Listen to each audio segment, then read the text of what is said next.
Today I'm in front of my local municipal court, and it seems that even at these tiny little courts, the judicial mechanism of our country continues to assert authority and power it does not actually possess. Here's what I mean.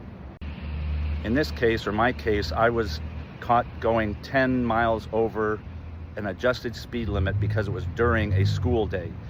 And this is the only speed camera in the only school. It's also a pretty central school. There's other schools that are poorer that have no speed cameras and should. And I support speed cameras, especially around school zones. However, what it says is school zone, blah, blah, blah, enforced school days from 7 a.m. to 5 p.m. And what is meant by school days is not defined. And in this case, my school was out of school. So I assumed it was not a school day. That is reasonable.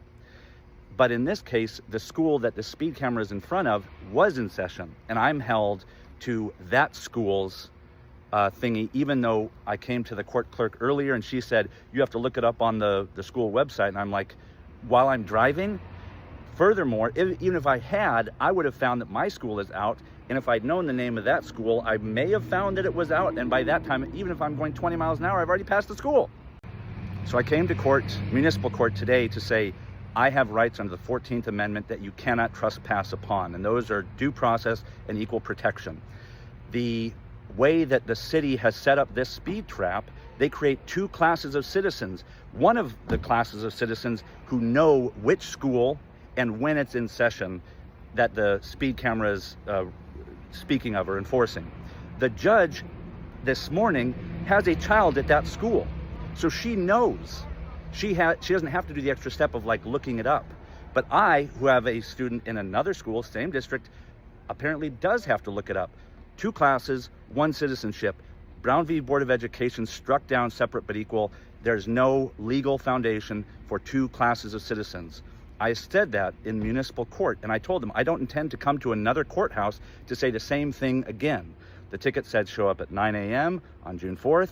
I did. I'm not going to burn more time and money explaining to the court after this municipal judge explicitly said that the city has the burden of proof and the standard is preponderance of evidence.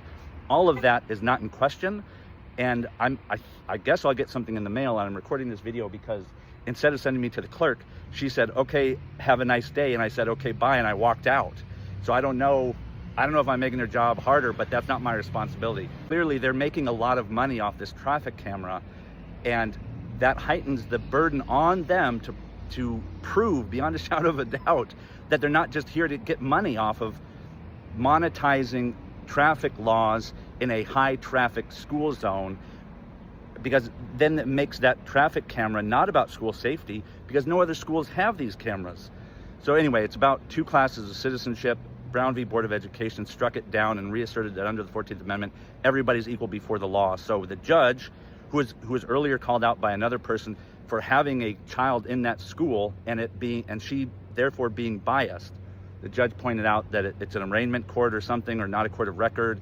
And I'm not a lawyer, but like, she's sitting in judgment of people, and she is a part of that class of citizens that is created by this poorly executed traffic camera. Your rights are important. It takes work to assert them, but do it.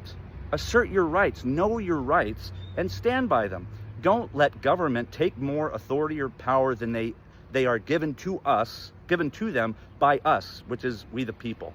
Stand up for your rights. It'll make a difference over time.